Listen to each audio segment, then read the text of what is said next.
Thanks for joining us at Right On Replicas, where we're proud to bring you the best scale model kit reviews on the planet. This review covers the Roth Custom 57 Chevy Bel Air kit. It's a 125 scale kit from Revell, model number 85-4306. Revell rates this kit as a level 3 for the advanced builder, and it includes 185 parts molded in white, clear, and chrome with rubber tires. The copyright date on the chassis goes back to '73, making this a reissue. And that being said, it's a pretty straight re-release of the old 3-in-1 kit that's been around for a long time, but with the Roth custom decals. The molding is thicker on the parts, which is not unusual, and there's also some flash to deal with and some mold lines from the old designs, but the motor is quite detailed, and it has 3 different intake options, both the Roth custom, the street, or drag version. The motor itself lends itself well to aftermarket details, and the chassis is straightforward and clean. One note is that this kit deletes the drag tire option, so you only get one set of tires. The interior is nicely detailed, and it's a multi-part design due to trunk and door openings. So the body is nice too, and all the trim is molded onto it, meaning that there'll be a lot of trim work to do later on. The decals include the Roth flame job or some basic drag decals. Overall completed dimensions are just over 8 inches long, 3 inches wide, and about 2 1/4 inches high. Here are the contents of this kit, and as you can see, they're a modern kit with updated decals and pretty nice clean moldings. As we mentioned, this kit has several versions, and you should decide in advance what design that you want to use, because some parts are exclusive of others, but there's also no way to keep from just using any of the parts or mixing them and matching them as you see fit. You just may need some other parts to go along with it, like the Roth version. If you choose that, you can't use the drag version rear leaf springs blocks to make it higher, because it's just a stock car. So keep those kinds of things in mind when you pick which version you want to build. Here are the decals for this kit. As you can see, the color is nice and the registry is good. It does include the Roth decals for the car, and that large hood decal is going to take some extra work, and I strongly recommend that you use some of the aftermarket setting solutions available to help it conform to the contour there. Now, overall, we'll be using Model Master's liquid cement for the construction. However, sometimes we use a little super glue for strength or some white glue for clear parts. But as always, please be sure to follow the manufacturer's suggestions regarding safety as you use any of the products you see here. Construction starts with the motor, and as you can see, it's quite a detailed motor with a number of pieces here. So doing the Roth version, it took out any of the parts for the other versions, but just put them in your stash and use them for other builds. Note also on this motor, it's really detailed, and it'd be a great diorama motor to have the different stages of assembly as just a side note there. So start by assembling the block there, the 2 halves of the block, and then the bottom half of the block, and then attach the heads to the assembly and the oil pan and the water pump and the intake to it. Now paint this engine red, and then highlight the water pump in steel and the oil filter in orange. Then assemble the transmission halves, paint that aluminum, and the bell housing is steel colored, and paint the starter black with a gold solenoid. Now the exhaust is steel colored, and the fan is black, as well as the belt, which is flat black, and pulleys too, and the generator. So then paint the distributor tan and the oil cap silver. Attach the transmission to the bell housing and the starter to that, and then attach that assembly to the motor block. Assemble the air meter there and attach it to the plenum right side and the fuel meter to the left. Install the plenum on the intake, and then attach the oil cap and distributor to the intake too. Attach the valve covers to the heads and the fan belt in place, and the fan on the pulley. Then install the exhaust manifolds, and note that you'll want to remember to scrape any chrome or paint off of contact areas to help the glue stick to other parts. Now gather up these parts for the chassis and the front suspension assemblies. We'll start those next, but there are of course no drag parts here, just the ones for the Roth build. As you can see here in the diagram, the Roth and the street versions are the same parts, but the difference is the attachment of the spindle lift. The Roth version has the suspension in the lowered position, and the street version has it in the lifted one. So this is the only difference. Make sure you put those assemblies together properly. And you'll also notice the script here for the copyright. So you're going to want to remove any of this copyright script that you find on the chassis, etc. And there's multiple marks and pin marks too that will need to be sanded off and filled in and smoothed out if you're going to have a good presentation for this model. Get the spindles out here and paint those black after attaching the spindle spacer into place on that, and then paint them flat black and dry brush steel on the spring itself. Paint the upper cross member black, and then the tie rod steel and the retainers black, and paint the A-arms black with a flat black cross member. Now the gas tank is black and the mufflers are silver and the exhaust pipes are steel color. The chassis is then painted flat black overall and has a black frame rail. So on the upper cross member, attach both the spindles and springs into place, then slide the cross member into place. Attach the tie rod and the retainers to the spindle and attach the A-arms in place. Now attach the gas tank and insert the exhaust pipes into the slot on the mufflers and install those into place. Pick the rear suspension parts out of the kit, and for the Roth version here I omitted the axle lowering blocks and the leaf spring lifts that are used for the street and drag versions. Now assemble the axle halves, brakes, and inner axle, and paint that unit black with a gold yoke, and then paint the leaf springs steel. Paint the shocks your favorite brand color. Most of them are blue, red, or yellow. I used yellow. Then assemble the leaf springs onto the axle and attach that to the chassis, and then put the shocks into place. Now we turn the chassis back over and install the motor onto the motor mounts at this point, and then the next step would have you installing the tires, but I altered the construction to finish the chassis before putting the tires in place. So we'll be using these chassis parts next. So paint the exhaust pipes steel and install from the exhaust manifold into the muffler. And paint the drive shaft gray and install that into place. And the retainers are black, and put those into place too. So get the tires out, and we'll prepare those. Cut the tires off with a sprue and remove any flash.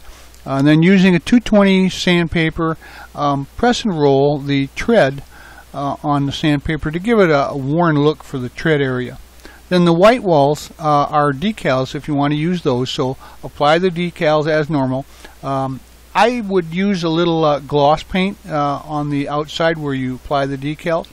And then after they have been put into place, I'd put another coat of clear over that, a clear flat. Note that the front and rear tire assemblies have different parts. As you can see here, the brakes and retainer pins on the fronts, those are different. And now paint the rim backs silver, so the brakes are then black. The center of the hubcap is painted black on the Roth version. Assemble the front tires by inserting the rim front into the tire white wall side, and then insert the rim back into the back of the tire. Install the retaining pin onto the brake, or into the brake there, and then attach the hubcaps to the rims and glue the retainer pin into the hole on the hubcap holding the brake onto the tire. Attach that assembly to the spindles on the front suspension, and then assemble the rear tires by inserting the rim fronts and rears and attaching the hubcaps the same way as the fronts. Attach the tires to the rear axle by inserting the inner axle into the hole in the hubcap. Now here's a photo of the finished front suspension so that you can see how the tires match up with the assembly there. and how they are supposed to look at this point. Likewise, here is a photo of the rear suspension, where you can get a good look at the different coloration and tones that are used there, as well as the position of the tires when they are installed.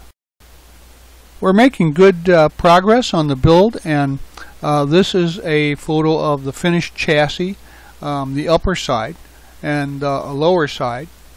Can be seen as a rolling chassis. You turn that over so that the interior can be built and added directly to the chassis floor pan.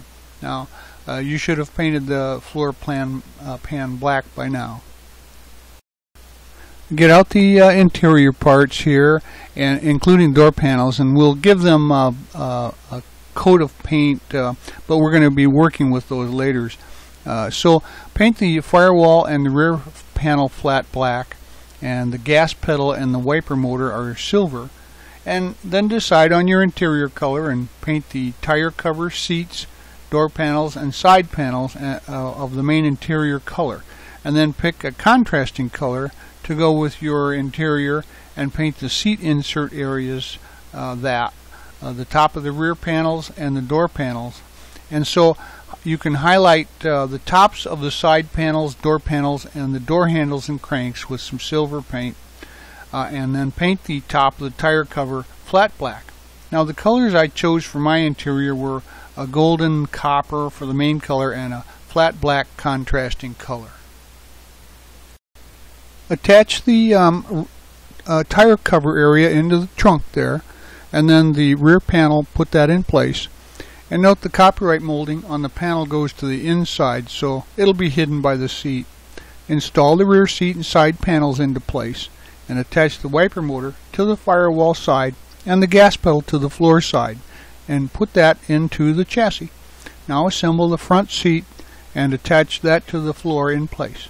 The drag version uses a floor shifter, and the street version uses a rectangular gas pedal, not the foot-shaped one. So set those parts aside for both for the Roth version. And we had painted the door panels as we mentioned earlier, and they'll be used in later assembly. But note the difference between the panels as they're two-sided. The Roth version uses the pleated side, and the street or drag version uses smooth side. So you can use either side, and I painted both so that I can decide which one I wanted to use later. But I'm building the Roth version, so I'm going to stay true to that, and I'll probably use the pleated side there. Now the body gets prepared next, and all of further assemblies will include a finished body shell, so care have to be taken when you're working with it, because you don't want to damage the paint and the decal work. And even though the car is built in multiple assemblies, we'll do all the preparation, assembly, and finish work on the whole car first.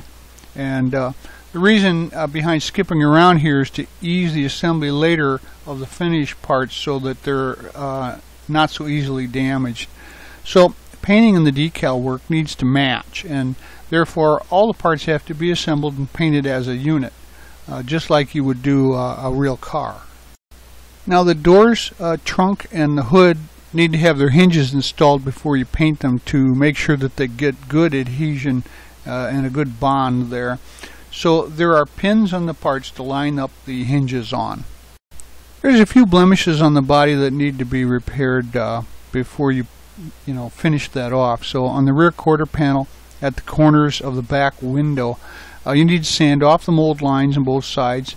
And there's a few minor sink marks in the panels where the hinges are located on the body, and nearly impossible to see but in the photos, but if you look at these location marks, they might show when you're finally finished. So check out the cowl area between the windshield and the hood, and the area between the rear window and trunk, and in front of both doors on the fenders. They all have some minor indents, some sinks there. So I've highlighted those areas with markers in the photos, and you can look at those locations on your body to make sure that they are addressed. Now, if you're using the Roth decals, there's a good chance you'll cover those up, but sink marks may show.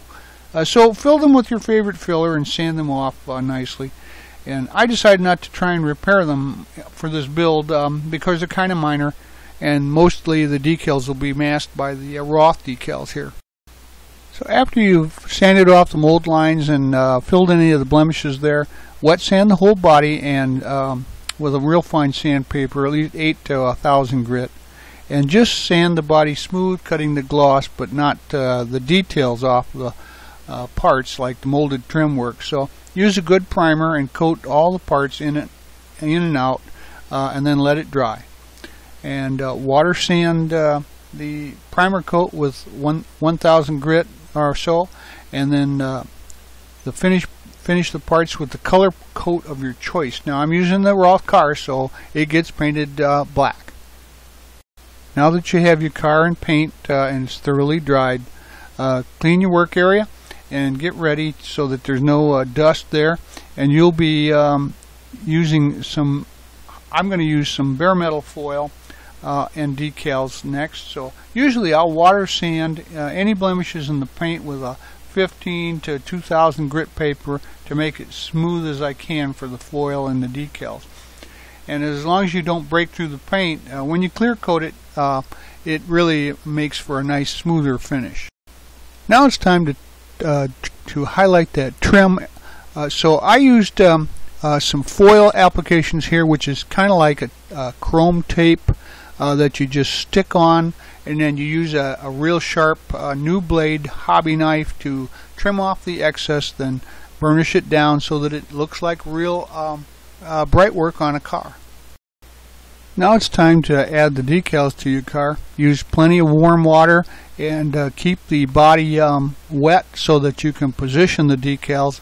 And I also strongly suggest you use some of the setting solution products available, especially with the decal on the top. That's going to be a big challenge to make sure it all lays down flat. So about the only way to do that is to use some of that setting solution. So go ahead and place your decals and use a soft cloth to wipe out any air bubbles and get that set in place and dry overnight.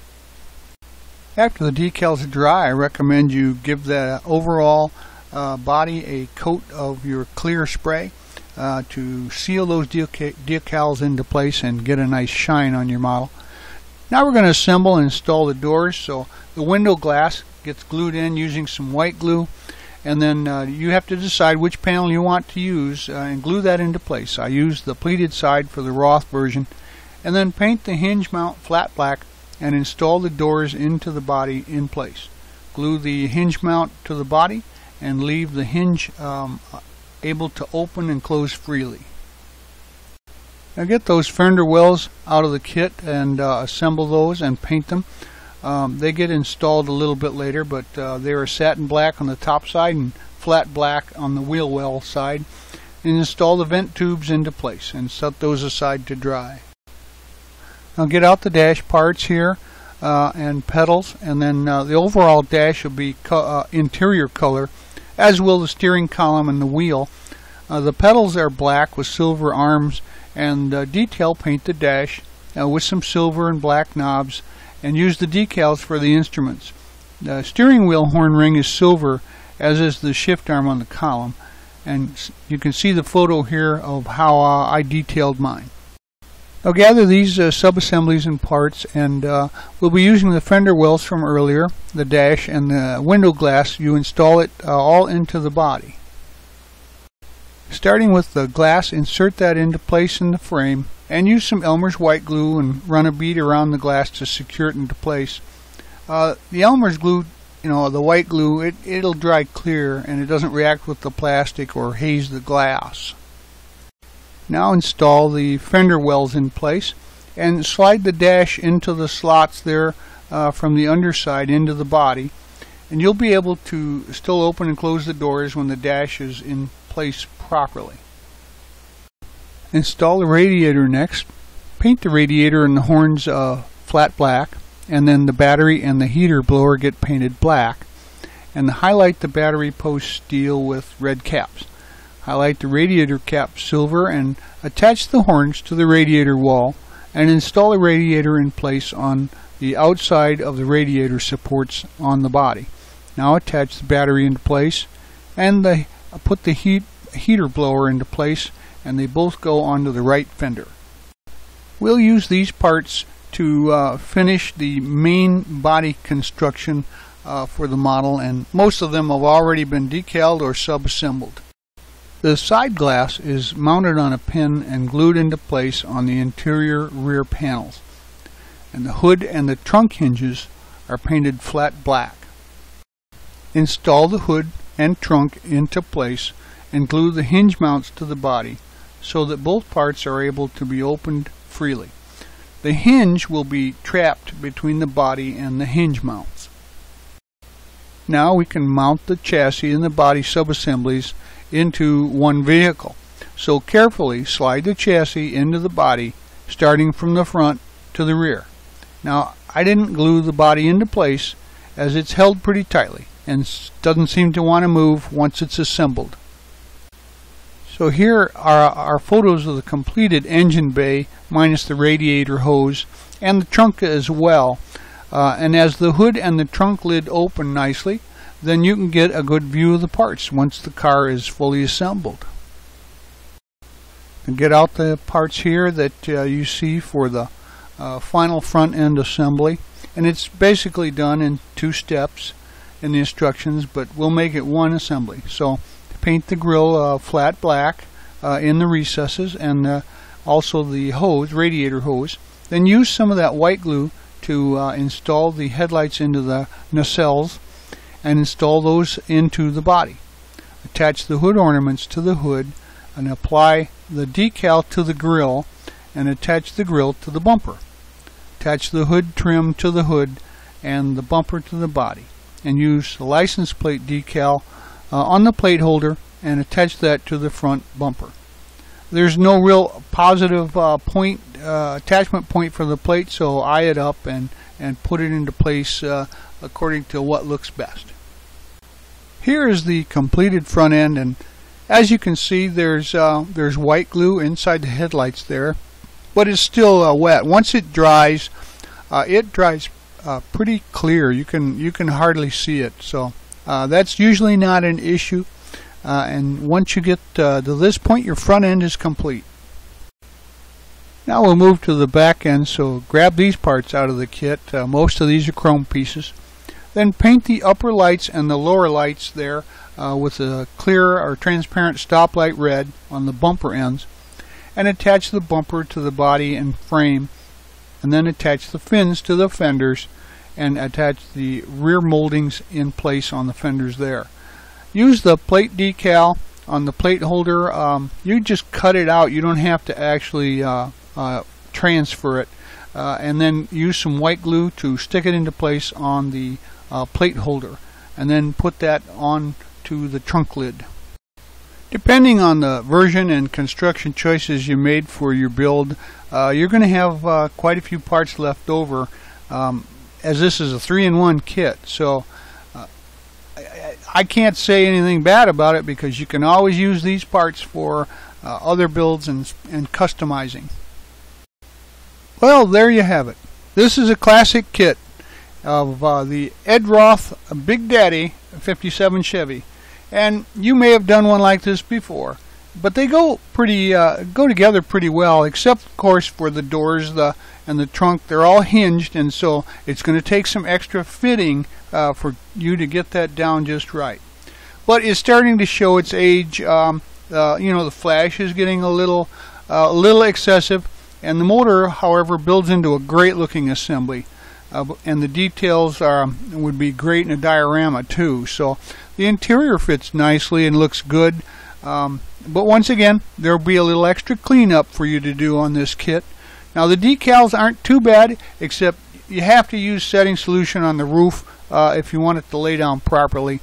And then overall, the finished build is really nice and pretty solid for being so many loose pieces and panels. You can still make this into a contest car, but that's going to take a lot of extra work.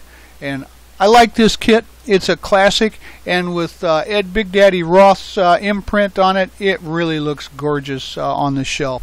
I think you'll like one too. We hope you liked this step-by-step premium model kit review. And so that you don't miss any more, please subscribe to our YouTube channel.